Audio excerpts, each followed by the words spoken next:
What's going on, everyone? Welcome back to the show. So we've been waiting for the inflation numbers to come in for February. I was really interested to find out if we're going to see inflation going up or going down. We actually have some good news that I want to share with you guys today when it comes to inflation, and so we're going to focus on that in this video. But first off, you guys can do me a favor. Please like the video, and if you're watching this video and you want to see more content like this, please consider subscribing to the channel. And then once again, if you guys want to send me an email, let's say you have a question, you want to share your story, there have been a lot of people sharing their story when it comes to the Social Security Fairness Act. You can do that at david@thetecshow.com. Okay, so let me go ahead and show you guys the Consumer Price Index, so inflation for February. And remember, we're going back a month. That's the way they do things. So in April, we'll get the information for March. In this, March, we're getting the information for February. Okay, but this is really good. Let me show you this. So the headline here, and this is coming from CNBC, they do like a chart of the day, so they'll post something every day regarding our economy. So it says inflation rates hit 2.8% in February, less than expected. So this is good. They expected it to be a little bit higher. It's actually lower. And let me show you what's going on here.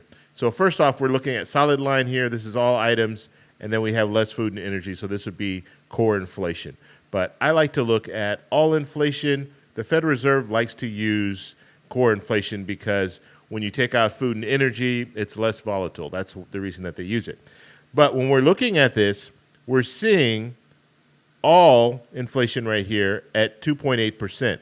And if you look here, and this is the important part, you see it was up here last month.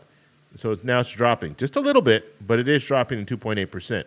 Now, we don't know what's going to happen when it comes to tariffs and some of the other things that we've been focused on in the last couple of months. So we don't know what's going to happen, but right now it's on the right path. It's going down. The Federal Reserve wants it to be at about 2%. When we look at core inflation is a little bit higher, but like we said, that's less food and energy, so it's less volatile. So it'll stay around. It's been staying around 3.3% pretty much for the last few months. You see it here. This is the indicator. It's kind of going across. It dropped down a lot in 2024, and now it's kind of just going sideways, which is good, but they still want it to drop down to about 2%. Okay, so let's look at the numbers when it comes to month over month. And when we zoom in, we can see kind of the pattern here. And we were taking a look at this last month, and you see when we move into, this is 2023 here. Actually, let me back all the way up. I want to show you the highest level that we saw. That was June of 2022, and that was the highest month over month increase. It was 1.25%. Now, it dropped drastically, and then it's kind of going up and down here. You see it going up and down over the last few years. And then what we were concerned about was right here. We saw that it was rising a little bit, but we didn't know if it was going to drop down or if it was going to keep going up. And you see it did drop down. So it dropped down in February, so that's good. That's what we want to see, and we actually want to see it drop down even more month over month. So in March, we'd want to drop down, and then April would drop down even more. So we'll have to see if that is what's going on here. Okay, so I created this chart. I don't believe that I posted this chart last month, and I want to post it every month.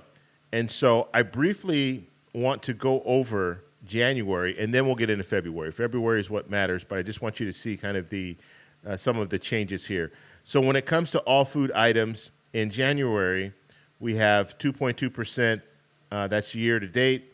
And then we have 0.2% increase month to month. So what this is showing us, what this is saying, it's saying that all food items, the cost of food, has gone up 2.2% this year compared to last year. That's what that's saying. And then the month to month is the month to month. So if it increases a little bit in the month, from one month to the next, it'll go 0.2% up. Or if we see minuses here, minuses are good because that means that it's gone down. It's cheaper today than it was last year, or it's cheaper today than it was last month. Okay, so I want to briefly go over this, and then we'll do February. So food at home, that's when you go to the grocery store and you buy food items. What we were looking at in January was a year over year was 1.1%, so 1.1% more than it was last year. And then month over month, it was 0.1%, so 0.1% more than it was last month. When we're looking at cereals and bakery products, 0.6% year over year, so it's a little bit more than it was last year. And then month over month, it was 0.3%. Looking at meats, poultry, fish, and eggs, we're looking at 1%, so a 1% increase. So it's 1% more than it was last year. And then we're looking at month over month, it was minus 0.1%, which is good because that means that it's less than it was in December. So this is January that we're looking at here.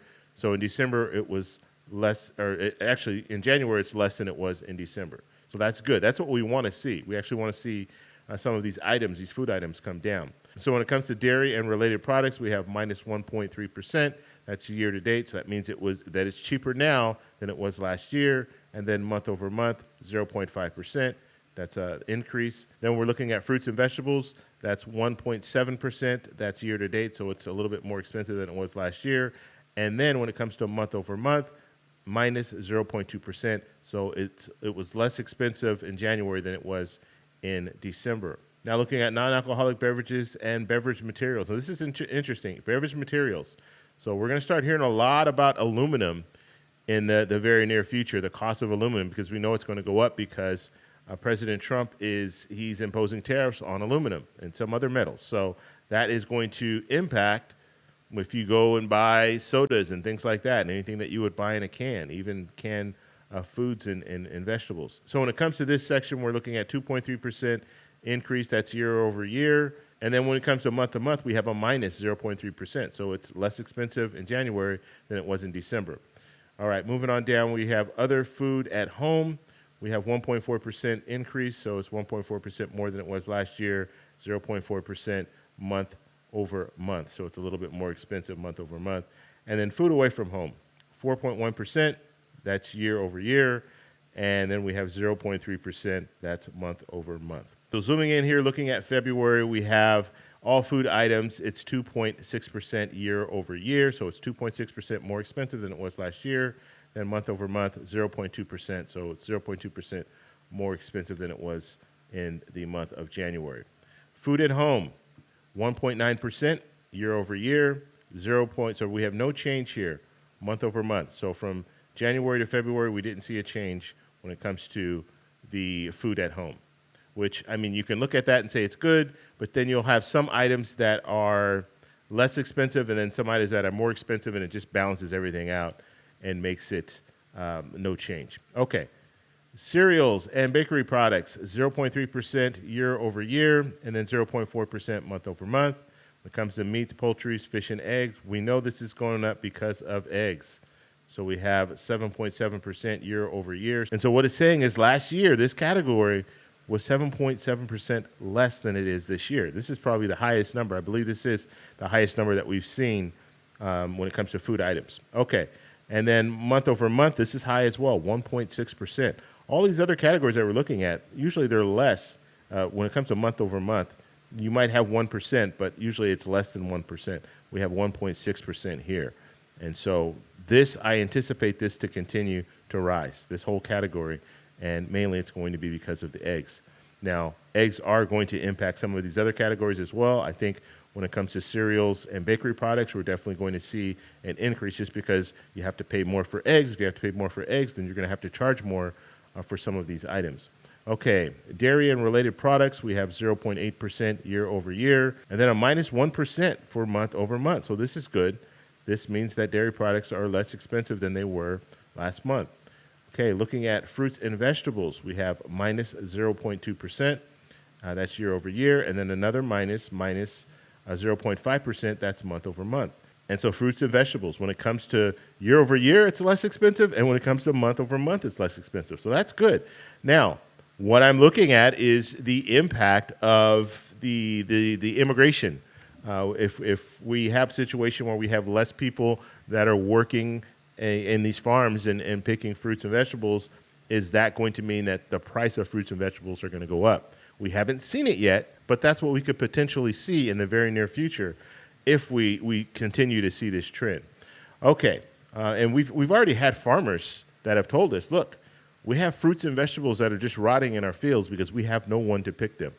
And so if that's the case, then we're going to have a shortage of fruits and vegetables very, very soon. Now let's take a look at non-alcoholic beverages and beverage materials. So we have 2.1%. That's year over year. And then when it comes to month over month, look at this. We have minus 0.5%. So that means that the cost of these items is less expensive than it was last month. And as I stated, this is something I'm watching. I'm watching beverage materials. Will we see an increase when it comes to sodas and things like that because of the aluminum? And then we have other food at home. We have 0.1% year over year, and then minus 0.5% month over month.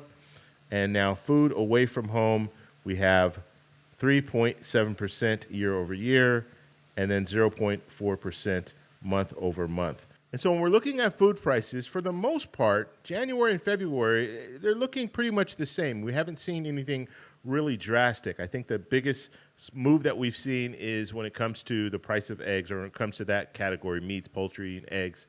That's gone up 7.7% more than it was last year.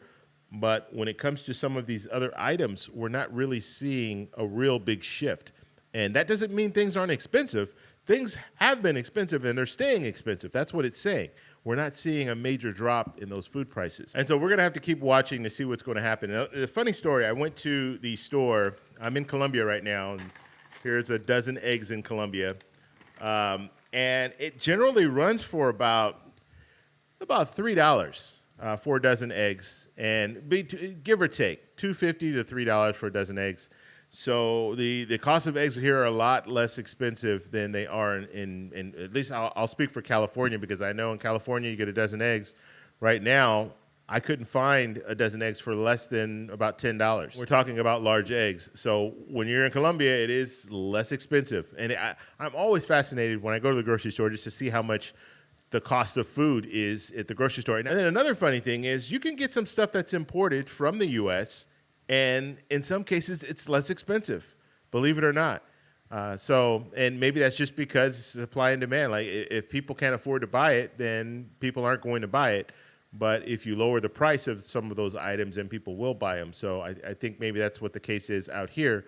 But yes, I can get some things out here like Heinz ketchup and things like that, and they're less expensive here than they are in the U.S., believe it or not. Okay, so just wanted to go over the Consumer Price Index. We're going to be doing this every month just so you guys can kind of get an idea and maybe plan for the future when it comes to buying groceries and things like that, because I anticipate that things are going to get more expensive. I don't think things are going to get cheaper, even though we're seeing the Consumer Price Index showing inflation going down. That doesn't mean it's going down in all categories, and food is pretty much staying steady.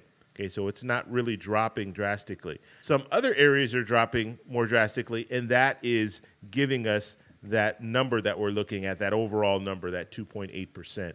But when it comes to food items, we're not seeing that. So I want to know what you guys think about all this. Do you think food prices right now are really high and they need to come down? Let me know in the comments below. If you like this video, please give me a thumbs up. Please subscribe for more, and I'll talk to you in the next one. Bye.